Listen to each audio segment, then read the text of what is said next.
Isang araw, naglalakad si Unggoy at Pagong sa gubat nang makakita sila ng puno ng saging. "Wow! Tingnan mo yan, Pagong! Ang taas ng puno!" sabi ni Unggoy habang tumatalon-talon sa tuwa. "Oo nga, pero paano natin aabutin yan?"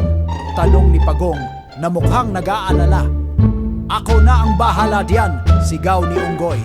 "Aakyat ako at kukunin ko ang mga saging para sa atin." Umakyat nga si Unggoy, pero imbes na ibigay kay Pagong, kinain niya lahat ng saging. Nang bumaba siya, nakita niyang galit na galit si Pagong. "Unggoy, bakit mo kinain lahat? Akala ko ba maghahati tayo?" tanong ni Pagong. "Sorry, Pagong, na-excite lang ako.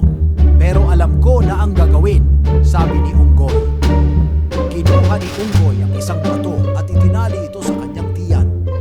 "Tingnan mo, Pagong, parang buntis ako." "Hahaha," natawa si Pagong at napatawad si Unggoy.